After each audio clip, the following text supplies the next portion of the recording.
Hey everyone, today we're going to interview Ian, a good buddy of mine and someone who transitioned from engineering to tech sales. I myself started making content, started helping a lot of people in engineering make that transition. And since Ian is actually one of the first people I helped, we're very good friends now. We've worked together and now he works at a leader in the database space in his current account executive role. We're going to talk through a lot of his experience, his decision-making criteria, transitioning from engineering to sales, but appreciate everyone's time and hope you enjoy. Thanks. Ian, maybe kick it off to you. A little background. I know, I'm sure we'll get into it more, but like kind of set the stage for everyone where you were at a year and a half ago when you were kind of making this decision and what your life looked like at the time. Yeah, absolutely. So I had just been coming off of my fourth or fifth tech internship within college. Was fortunate enough to get those pretty handily and easily. Honestly, through working in tech and working in engineering as a whole, albeit in the intern space and not as a full-time employee, I enjoyed parts of it, but I found myself enjoying, talking to people about it more.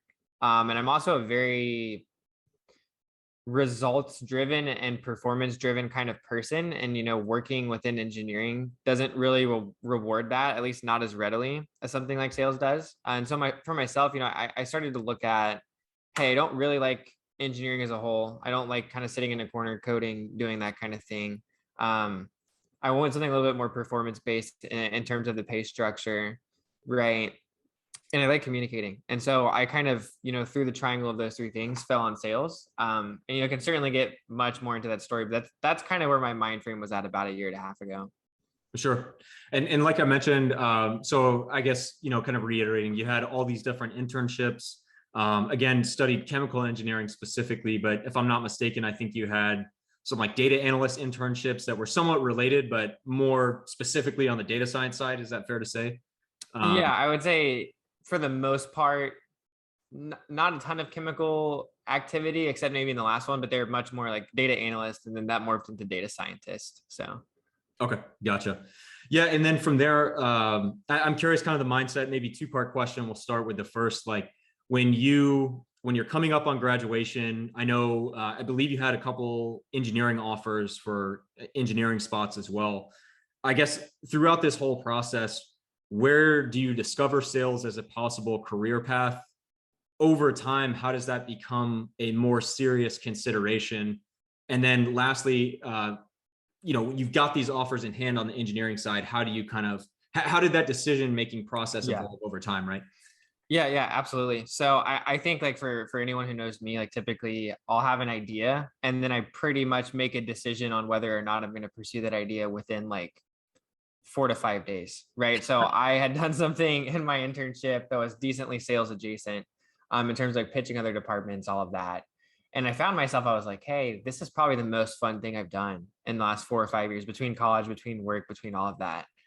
And I just honestly, as cheesy and as simple as it sounds, I followed a bunch of sales accounts on Twitter, people doing online businesses and all of that. And a lot of them recommended like, hey, if you're a young person and you don't have any super defined skill sets, and like, granted, I was a degreed engineer, but there's levels to the engineering game, right? And they're like, if you don't have any super defined skill sets, like you should really look into software sales and sales as a whole, because it's a great point A for a lot of people. So, read that tweet, took it at face value, started to look up, entry level software sales jobs. I saw, inside sales rep, business development representative.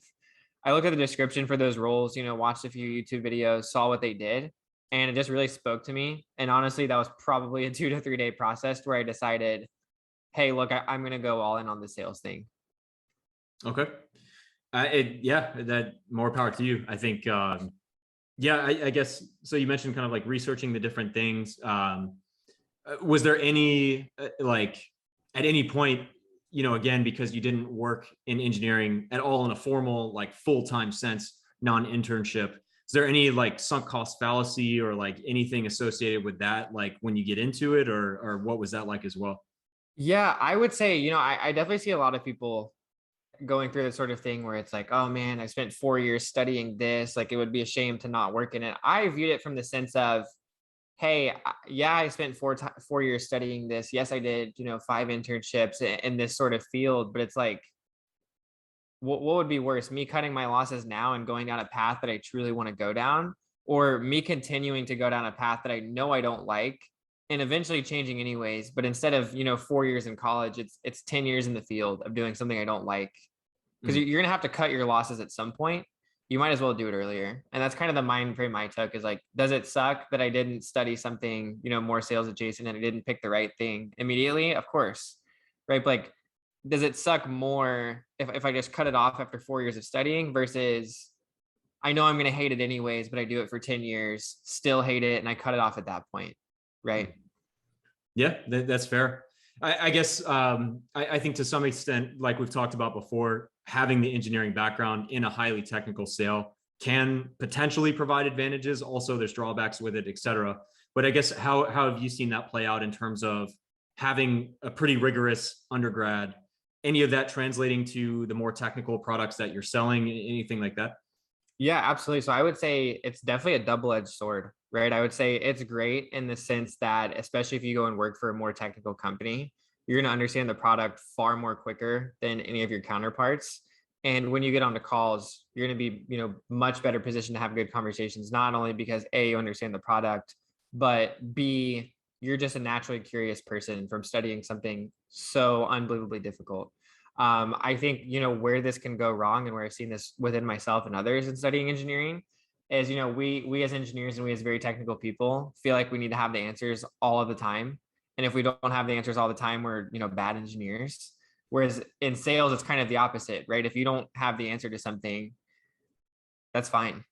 As long as you know people who do, right? And so I think the biggest key I found with myself having to get over for all of the advantages that having a more technical background afforded me was when I would get insecure on calls, I would try and default to engineer mode because that's what I had learned for the last 4 years. And if I didn't have the answers, I would get even more insecure and it's almost a negative feedback loop. So I'd say, especially for people moving from engineering to sales, be proud of your background in the sense that, it's going to carry you very far in terms of quickly understanding the product, being able to communicate with engineers much more effectively, but also don't beat yourself up so much about not knowing the ins and outs of everything. Because while you need to know your product at a very good level to communicate it effectively, you don't have to know how every single little detail of it works, and you're not even expected to. So don't hold yourself to that standard. Sure. How has no, I think that's a great answer and totally agree. And like by extension too, not only are you, I wouldn't say encouraged to not know, right? But there's a point where if you're trying, like in your mind, that engineering mindset, it's like you're overachieving. I want to learn more so I can educate people. And that in many cases, depending on where you're at, who you're talking to, can actually take away from the sales motion. Like if you're spending time talking about these low level features, the prospect's not understanding, the business manager or the technical manager is not seeing how easy it is to implement when you're talking about a low level feature going on and on, et cetera, et cetera. So I think very well said on your side. I'm curious on, the BDR activities, cold calling. I know, it sounds like you've kind of been social and, I know there's some engineers who love just like grinding on a problem for 12 hours, like turn off the lights, give me some headphones. In your case, any bad experiences cold calling? Was that a new muscle to develop, or how in calls in general, right? Interacting, emails, whatever. How has that been? Yeah, absolutely. So I would say emails are, I mean, obviously, and I think this goes for anyone, not even just engineers. Emails are the easiest, right? It's not confrontational in any sense. If you experience rejection, it's literally text on a screen. There's nothing personal. You're going to take it, yourself. Calling, even despite myself being a social person and loving talking to people, I remember my first few cold calls as an SDR, I was terrified, right? I got on the phone, just like voice shaking, like sweating, all of that stuff. And I would say like, even for people who are super social, I think that's going to be normal in the very beginning because it's like it's not a normal social interaction to call someone out of the blue who does not anticipate you calling whatsoever, likely has no clue what you're going to be calling about. And you're calling and asking for some of their time to explain something that they might not even be having an issue with. Like it's going to be adversarial by nature. So unless you're used to having a ton of adversarial types of conversations, it's never going to be comfortable in the beginning.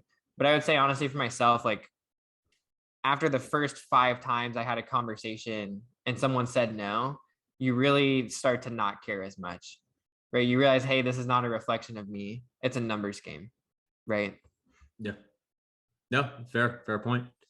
So yeah, I guess maybe two-part question. in terms of the longer term career, I know lots of things in motion. You saw, like, going back to what you were reading about how software sales is a good start to your point A of your career, beginning of your career, if you want to be entrepreneurial, et cetera. Do you feel like so far it's come through on that point? Like what things maybe unexpected or expected have you learned like through that process? Yeah, absolutely. I honestly would say I've definitely learned far more. And this is, only being about a year and a half into this point, I've learned far more than I expected to. I know people always said like, hey, look, if you're looking to start something on your own or otherwise, sales is a great launch pad for that. I had no clue why or what that even meant. Kind of just took it at face value and went head first.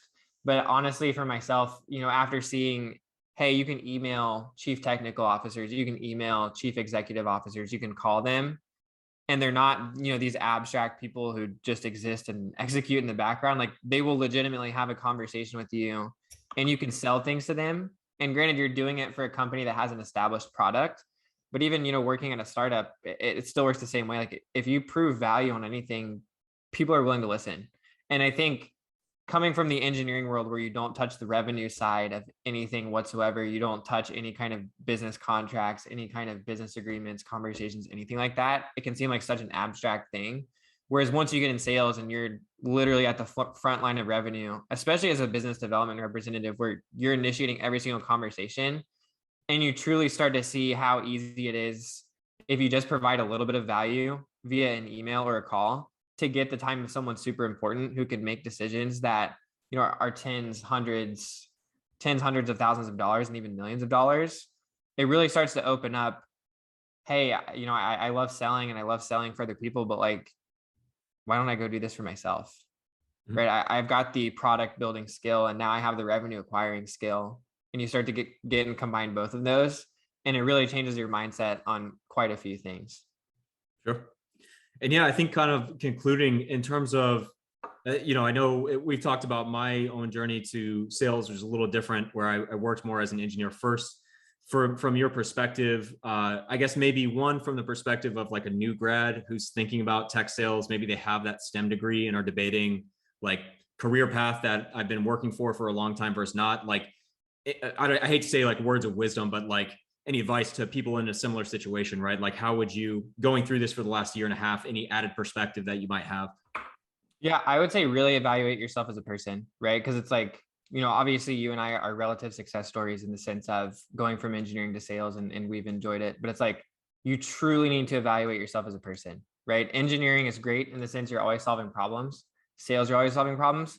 But if you're not someone who's comfortable having your pay directly tied to your performance, it's not going to be for you. And don't lie to yourself and tell yourself it is, because it's like, oh, if I get this commission, it'll be this. If you're not comfortable with not getting that commission, your first couple of months, don't go into sales, right? I would say it's certainly not for everyone.